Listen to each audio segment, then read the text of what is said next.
Salut. Est-ce que vous aimez l'histoire? Non. Eh ben vous allez, parce qu'aujourd'hui on en parle. Si vous êtes un tant soit peu japanophile,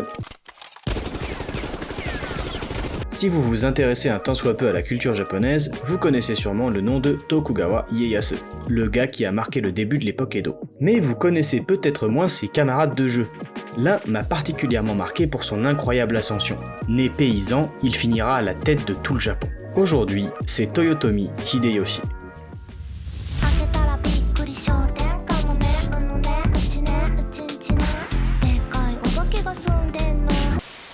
De 1467 à 1590 au Japon, c'est le Sengoku Jidai, l'ère du pays en guerre. Pendant plus d'un siècle, les seigneurs des différentes régions du pays, appelés daimyo, se sont mis sur la gueule pour savoir qui c'est qui sera le chef. C'est le nouveau chef, c'est moi qui décide des nouveaux trucs maintenant. Dans ce joyeux bordel, il y a des histoires de trahison et de complot qui renvoient directement Game of Thrones au rang d'intrigue de bac à sable.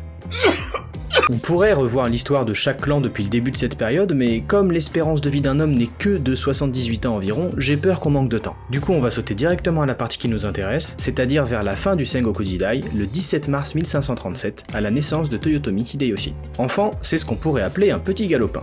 Il a beau être plutôt chétif, il a des problèmes avec l'autorité. Montrant des signes d'intelligence pour son jeune âge, ses parents, qui sont de conditions très humbles, tentent de le faire étudier dans un temple, mais il en sera renvoyé pour son insubordination. Vous êtes viré. C'est parce que je baise votre femme. Hein. Pardon? Hein? Idem lorsqu'il tente de le placer chez un forgeron comme apprenti. C'est un petit con quoi. Un petit con? Casse-couille? Dans sa vingtaine, il entre au service de Oda Nobunaga, le seigneur de la province d'Owari qui, à ce moment-là, était de puissance modeste. Hideyoshi se fait remarquer grâce à ses compétences au combat et à son aptitude à commander. Il se voit rapidement confier des hommes et Nobunaga finira même par en faire un de ses plus importants généraux. Viens par ici, avec ta tête de tapir là. On ne peut pas parler de Toyotomi Hideyoshi sans parler de Oda Nobunaga, car si Hideyoshi est devenu si puissant, c'est parce qu'il a repris le flambeau de son maître.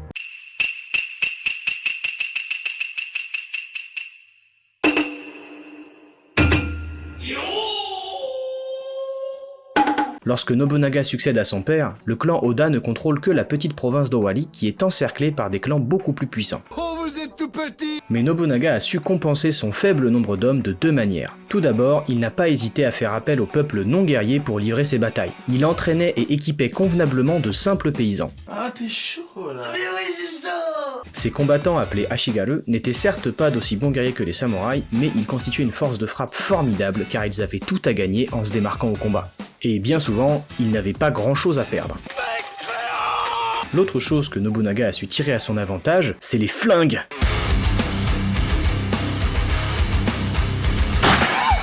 À l'époque, les daimyo étaient récalcitrants à utiliser les armes à feu. C'était long à recharger, inutile en cas de pluie. Il pleut. Pas ouf quoi. Mais Nobunaga a su mettre en place un système de rotation entre ses arquebusiers et ses archers, ce qui lui a permis de compenser le temps de recharge trop long, et accessoirement de faire pleuvoir la mort sur ses ennemis. L'usage que Nobunaga a su faire des arquebuses est une révolution au Japon, et tous essaieront de s'adapter à ces nouvelles armes après qu'il ait démontré leur puissance potentielle. Pas mal, non? Là vous vous dites, waouh, Nobunaga c'est la méga classe! Et je suis d'accord avec vous dans une certaine mesure, mais déjà, calmez-vous. Calmez-vous! Et ensuite, le surnom de Nobunaga ça deviendra Dairokuten Mao, le roi démon du 6ème ciel. Alors certes, ça claque comme surnom, mais évidemment, il y a de sales histoires derrière. L'objectif de Nobunaga en agrandissant son territoire, c'est la capitale de l'époque, Kyoto. Sauf que celle-ci est très proche du bâtiment religieux le plus important de tout le Japon, l'Enryakuji. Et les moines de l'époque, c'est pas des petits bonzes qui prient toute la journée, ils sont armés, entraînés, J'ai envie de croquer la vie à pleines dents. et ils n'aiment pas beaucoup Nobunaga. En plus de cette menace, les Ikko-Ikki, des bouddhistes armés et refusant l'autorité des daimyo, répandent leurs idées à travers le Japon et s'opposent à la prise de pouvoir de Nobunaga. Celui-ci ne pouvant pas tolérer une telle insubordination, décida d'attaquer le siège du bouddhisme au Japon, l'Enryakuji. Je vais te briser tes os, je vais te boire ton sang. Il massacra tout le monde sur son chemin. Hommes, femmes, vieillards et enfants décapités. Même ses généraux étaient choqués par sa brutalité. Enculé! Ouh, qu'est-ce qu'on se marre! Alors, c'est un homme qui nettoie sa voiture avec son fils et son fils lui dit « Papa, tu pourrais pas utiliser une éponge plutôt ?» Ouais, c'est marrant. Nobunaga parviendra par la suite à prendre le contrôle de tout le centre du Japon et de Kyoto, ce qui fera de lui le daimyo le plus puissant du pays. Le gars était tellement détesté qu'il a même eu droit à une alliance anti-lui, Nobunaga Hoimo, ce qui signifie alliance pour niquer sa mère à Nobunaga. Mais ils se feront bien entendu botter le cul. Et oui. L'objectif de toute cette entreprise, c'est bien sûr le contrôle de tout le Japon. De là à de là. Il envoie donc Hideyoshi à l'ouest pour combattre le clan Mori. Lorsque celui-ci se retrouve en difficulté, Nobunaga ordonne à Akechi Mitsuhide d'aller l'aider alors que lui-même s'apprête à le suivre avec son armée. Mitsuhide profitera d'une halte de Nobunaga au temple Honnoji de Kyoto pour le trahir et prendre le contrôle de ses forces. Nobunaga se fera seppuku. Il est pas fun cet épisode, hein. Hideyoshi, apprenant la trahison de l'hôte palmier, signe un armistice avec les Mori et revient illico venger l'affront. Il surprendra Mitsuhide en étant sur place plus tôt que prévu et lui mettra la peignée du siècle. Nobunaga mort et étant le premier à avoir repris le contrôle, Hideyoshi devient le daimyo le plus puissant de tout le Japon. Tokugawa Ieyasu s'opposera d'abord à sa prise de pouvoir et quelques escarmouches éclateront entre les deux seigneurs, mais ils parviendront à s'entendre sous réserve que Ieyasu n'ait pas à participer aux guerres de Hideyoshi. Ça lui sauvera la mise plus tard. Le fils aîné de Nobunaga tentera bien quelque chose avec un général récalcitrant, mais ils se prendront une trempe parce que vous commencez à voir le schéma, on ne chie pas dans les bottes d'Hideyoshi impunément. Sur la tête de ma mère, je vais te marbrer. Hideyoshi prendra le contrôle de l'ouest du Japon très rapidement et les deux derniers à lui résister sont les clans Hojo et Date. Date Masamune, un mec qui a pas eu de chance, faut le dire, était un guerrier redoutable. Quand il était gosse, il a contracté la variole, ce qui a fait que l'un de ses yeux a pop hors de son orbite et que ça lui faisait une tête de ouf. Du coup, lorsqu'il a été nommé successeur à la tête du clan, sa propre mère a tenté de le faire assassiner. La pute. C'est une pute! Du coup, comme un grand garçon, il s'est enlevé l'œil tout seul et il a été surnommé Dokugan Ryu, le dragon borgne. Ouais, ça pète. Toujours est-il que même s'il ne s'opposait pas directement à Hideyoshi, il faisait le rebelle en ne répondant pas aux messages. Roll the drums.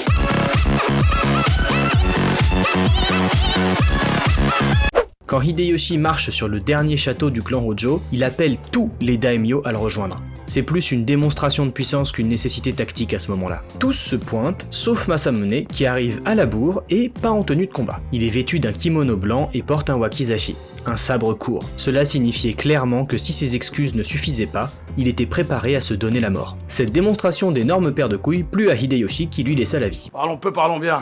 C'est quel de vous deux qui a un pépon en premier? Avec la conquête du dernier château des Hojo et celle de Nagoya en 1592, Toyotomi Hideyoshi avait réussi là où son maître avait échoué. Il avait uni tout le Japon sous sa bannière et avait mis fin à la guerre civile qui faisait rage depuis plus d'un siècle. Du fait de son lignage, il se doit de renoncer au titre de shogun. C'est assez compliqué, mais en gros, pour atteindre certains rangs de noblesse, il faut descendre de certaines familles qui sont implantées depuis des siècles et qui descendraient directement des dieux Shinto. Hideyoshi étant né dans une hutte, il ne peut évidemment pas prétendre à un tel rang. Mais l'empereur avait tellement d'estime pour lui qu'il lui accorda le nom de Toyotomi. Ouais, il a eu 15 noms le gars, c'est compliqué. Coco Lastico. Il fonda ainsi le clan Toyotomi et fit de lui un noble de cour, et non plus seulement un noble d'épée. Le clan Toyotomi sera la seule famille aristocratique nouvellement créée depuis l'Antiquité. Hideyoshi peut alors prétendre au titre de Kampaku, régent ou conseiller de l'empereur, et devient officiellement le Big Boss. De fils de paysan à maître incontesté du Japon, reconnu par l'empereur lui-même. Des questions ? Malheureusement, c'est à partir de là que ça commence à se gâter. Maintenant qu'il est à la tête de tous ces hommes qui ne connaissent que la guerre, il se sent obligé d'en faire quelque chose. Parce que mine de rien, la guerre, ça occupe. Et qu'est-ce qu'on fait quand on a les yeux plus gros que le ventre en Asie du XVIe siècle ? On organise l'invasion de l'Empire Ming, évidemment. Déjà à l'époque, c'était les empereurs chinois qui menaient la danse en Asie. Ils avaient une puissance phénoménale et la Chine incarnait pour beaucoup de pays d'Asie la quintessence de la civilisation. Pour arriver en Chine, Hideyoshi veut passer par la Corée et lance une invasion avec 200 000 hommes. C'est le début de la guerre d'Imjin. À la mort de son premier fils, qui était encore nourrisson, Hideyoshi commence à sombrer dans la folie. Il agit de façon toujours plus irrationnelle et ses généraux ayant peur de sa colère ne lui rapportent que les bonnes nouvelles. Je me sens pas très à l'aise. Du coup, alors que ses soldats étaient repoussés par les Chinois et les Coréens, lui pensait qu'il était en train de gagner. Lorsqu'une délégation chinoise vient à sa rencontre au Japon et que les émissaires lui demandent de s'incliner devant eux car ils représentent l'empereur Ming et qu'ils lui disent que l'empereur le reconnaît comme son vassal, Hideyoshi rentre dans une colère noire et lance une deuxième vague d'invasion en Corée en 1597. Elle rencontrera le même succès que la première.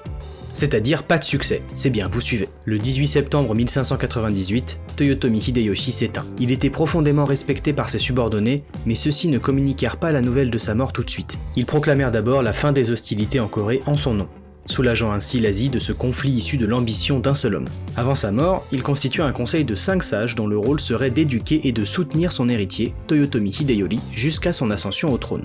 L'un de ces 5 sages était bien sûr Tokugawa Ieyasu. Toujours ensemble, ces deux-là. Mais pour la suite, il faudrait qu'on se penche sur le début de l'ère Edo.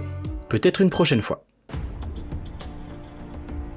Toyotomi Hideyoshi est un homme d'une importance colossale dans l'histoire du Japon. Tous les Japonais connaissent bien sûr son nom, mais je n'en avais jamais entendu parler lorsque j'étais en France, et je me suis dit que peut-être vous non plus. C'est un peu le Napoléon du Japon, parti du bas pour arriver au sommet et mis en échec par son ambition démesurée. Dites-vous qu'il a laissé une marque si importante au Japon qu'aujourd'hui encore, son sceau, le Goshichigiri, une fleur de Polonia stylisée, est toujours utilisé comme sceau officiel du gouvernement japonais. Il avait même des surnoms. Saru, ça veut dire singe. Hein? Parce qu'il était super agile? Non, c'est parce qu'il était moche apparemment. Ouais, on peut pas tout avoir. En tout cas, je trouve son histoire inspirante et j'espère que ça vous aura plu aussi. On vit à une époque où on est noyé sous l'information et où il est souvent difficile de discerner le vrai du faux. Étudier l'histoire et la vie de ces personnages qui ont façonné nos civilisations, ça nous aide à comprendre le présent, et je vous y encourage. Quoi qu'il en soit, si ça vous a plu, n'hésitez pas à vous abonner et à partager la vidéo, et laisser un commentaire pour me dire ce que vous avez pensé de tout ça, ou pour me donner des sujets que vous souhaiteriez me voir traiter dans de futures vidéos. C'est tout pour moi, bisous.